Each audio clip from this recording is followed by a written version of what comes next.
पर्व विशेष स्वामी विवेकानंद। नूतन भविष्य के प्रवक्ता स्वामी विवेकानंद। उठो जागो और तब तक मत रुको जब तक कि लक्ष्य प्राप्त नहीं हो जाता। यह स्वामी विवेकानंद का सर्वाधिक प्रसिद्ध वाक्य है। जितनी बार भी पढ़ें 10-12 शब्दों का यह छोटा सा वाक्य हर बार हमको जोश और ऊर्जा से भर देता है और इसलिए यह युवाओं के बीच सर्वाधिक लोकप्रिय उद्धरणों में शामिल है। वैसे ही जैसे गांधी जी का कथन कि तुम स्वयं ही वह परिवर्तन बनो जो तुम देखना चाहते हो। स्वामी विवेकानंद भारत की धार्मिक परंपरा के उन चुनिंदा महापुरुषों में से एक हैं जो समाज के लिए श्रद्धा के पात्र होने के साथ साथ युवाओं के लिए आदर्श बन गए। धर्म और परंपरा के बारे में गहरी अंतर्दृष्टि रखने वाले स्वामी जी किस तरह अपने समय, परिवेश और पृष्ठभूमि से बहुत दूर, बहुत आगे की सोच सके, वह अगम रहस्य का विषय तो है ही, साथ ही यह उनकी बेमिसाल मेधा और दूरदृष्टि को भी जाहिर करता है। वैश्वीकरण और उदारीकरण के दौर में एक दूसरे की आवश्यकताओं को समझना, सहयोग करना और लाभ उठाना अलिखित सिद्धांत के समान है। भारत ने इस प्रक्रिया में देर से प्रवेश किया, लेकिन स्वामी जी तो प्रकृति से ही अन्वेषक थे और दूसरों के प्रति खुले विचार रखते थे। वे अकेले आध्यात्मिक महापुरुष हैं जो यह मानने पर विवश करते हैं कि परंपरा और आधुनिकता के बीच तालमेल संभव है। धर्म, संस्कार और विकास के बीच वैसा विरोधाभास नहीं है जैसा बहुत से लोग मानते हैं। संभव है यह धारणा रखने वालों ने धर्म के मर्म को न समझा हो। अच्छे बनो और अच्छा करो, यही धर्म है। 150 साल पहले कोलकाता में नरेंद्र नाथ दत्त के रूप में जन्म लेने वाले स्वामी विवेकानंद की सोच, उनका दर्शन और धार्मिक व्याख्याएं चौंकाने की हद तक आधुनिक और स्पष्ट है। 21वीं सदी के भौतिकवादी, अर्थ प्रधान, पेशेवराना माहौल में उनको पढ़ना उस तरह असहज नहीं लगता जैसे 200 साल पुराने दौर के दूसरे धार्मिक व्यक्तियों का अध्ययन लगता है। पृष्ठभूमि धार्मिक होते हुए भी उनकी सोच प्रगतिशील और भविष्य की ओर देखने वाली है। प्रासंगिक तो वे ही हैं ही, सूचना प्रौद्योगिकी से लेकर राजनीति और कारोबार से लेकर विज्ञान के क्षेत्र में सक्रिय युवा को भी वे पंक्तियां बहुत कुछ सिखाएंगी जिन्हें स्वामी जी ने 100 या 125 साल पहले लिखा था। स्वामी जी के धार्मिक और सामाजिक पक्ष पर बहुत लिखा गया है, लेकिन अपने व्याख्यानों, धार्मिक चर्चाओं और लेखन के दौरान जिस तरह वे नेतृत्व क्षमता, नवाचार, प्रबंधन, सफलता और वैज्ञानिक सोच के पाठ पढ़ा गए, उन्हें जानना जरूरी है।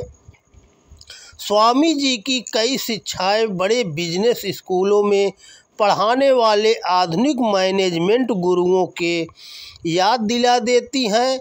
किसी आध्यात्मिक दार्शनिक व्यक्ति में इस तरह का पहलू अद्भुत ही नहीं, दुर्लभ भी है। अन्यथा कौन सा धार्मिक नेता कहता है कि अंधविश्वास प्रवेश करता है तो बुद्धि विदा हो जाती है। युवाओं की राजनीति करने वाले नेताओं को भारत की ज़मीनी हकीकतों को जानने के लिए स्वामी जी की जीवन दृष्टि को समझना चाहिए। जून 1894 में मैसूर के महाराजा को लिखे पत्र में उन्होंने लिखा था कि भारत में बुराइयों की जड़ गरीबों की हालत में निहित है। हमारे निम्न वर्गों को ऊपर उठाने के लिए सबसे ज़रूरी है उन्हें शिक्षित करना और उनकी खोई हुई निष्ठा को बहाल करना।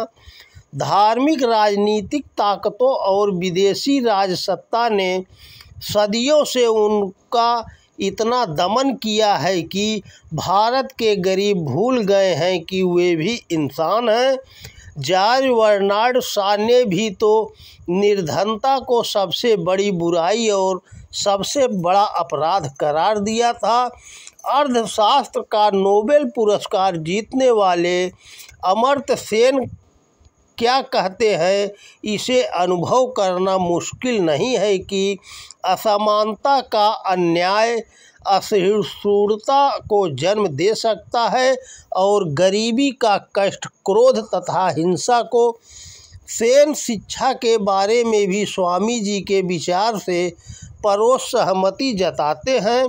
भारतीय अर्थव्यवस्था 6-7 यहाँ तक कि 8-9% की सालाना दर से भी विकसित हो सकती है, लेकिन उदारीकरण का लाभ तब तक आम लोगों से दूर ही रहेगा जब तक कि उन्हें बुनियादी शिक्षा मुहैया नहीं कराई जाती। आधारभूत स्तर पर मजबूत शिक्षा तंत्र के बिना भारत के लिए उदारीकरण की रफ्तार के साथ तादाद में स्थापित करना कठिन होगा। दोनों बयानों की तारीखों में 100 से भी अधिक वर्ष का अंतर है। दोनों के संदर्भ अलग अलग है, लेकिन संदेश एक है। नेतृत्व क्या है, उसकी सार्थकता क्या है, यदि वह आम आदमी के जीवन को बेहतर न बना सके। स्वामी जी का हर शब्द समाज में दिखती विषम परिस्थितियों का प्रतिकार करता प्रतीक होता है। जब तक करोड़ों लोग गरीबी और असहाय स्थिति में हैं, मैं ऐसे हर शख्स को गद्दार मानकर चलता हूँ जिसने उनकी कीमत पर शिक्षा पाई लेकिन उनकी न्यूनतम सुध भी नहीं ली। इतने प्रबल विचारों वाला व्यक्ति सन्यासी न होता तो क्या होता? शायद एक महान क्रांतिकारी, अद्भुत नेता, विलक्षण व्यक्ति, नए दौर के नेता उनसे नेतृत्व का ककहरा सीख सकते हैं। अपने समय की वास्तविकताओं की समझ रखे बिना कोई नेतृत्व सार्थकता प्राप्त नहीं कर सकता। भारत की आधी आबादी युवाओं की है और इतनी बड़ी शक्ति की बदौलत किसी भी देश का कायाकल्प संभव है, लेकिन तभी जब इन युवाओं के सामने स्पष्ट उद्देश्य तथा दिशा मौजूद हो और उन्हें अपने दायित्वों का एहसास हो। स्वामी जी युवाओं के आदर्श इसलिए बने क्योंकि उन्होंने उन्हें यही शिक्षा प्रदान की। व्यक्ति, राष्ट्र, विश्व और धर्म के संदर्भ में उनकी प्राथमिकताएं इतनी स्पष्ट थी कि लगता है वे कोई समाजशास्त्री हों। स्वामी जी ने कहा, व्यवहारिक देशभक्ति केवल एक भावना या मात्र भूमि के प्रति प्रेम की अभिव्यक्ति मात्र नहीं है। देशभक्ति का अर्थ है अपने साथी देशवासियों की सेवा करने का अपार जज्बा। किंतु वे मन में एक विश्व मानव थे जिनकी आकांक्षा पूरे विश्व को एक परिवार के रूप में देखने की थी। यह स्वामी जी की यात्राओं से भी स्पष्ट है, जो हिंदुत्व के प्रति समझ बूझ का प्रसार करने के लिए तो थी ही, वैश्विकता के अन्वेषक के रूप में भी थी। देशभक्ति और वैश्विकता के बीच भी उनके विचारों में कहीं कोई भ्रम नहीं दिखता। आवश्यकता पड़े तो उस एक भावना के लिए हर चीज़ का बलिदान कर देना चाहिए जिसे वैश्विकता कहते हैं।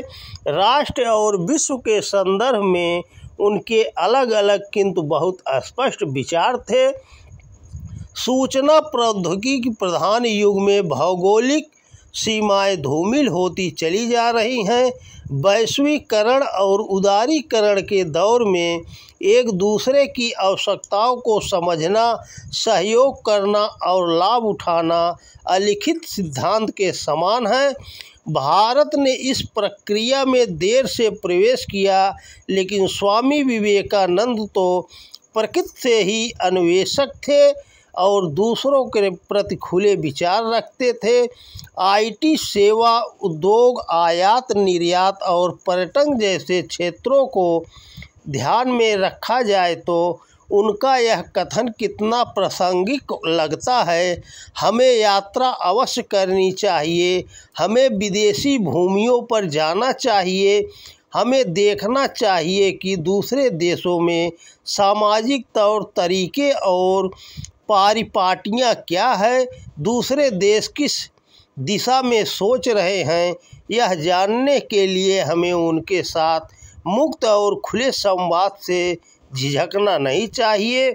जब गांधी जी विदेश जा रहे थे तो परिवार में उनका विरोध हुआ था।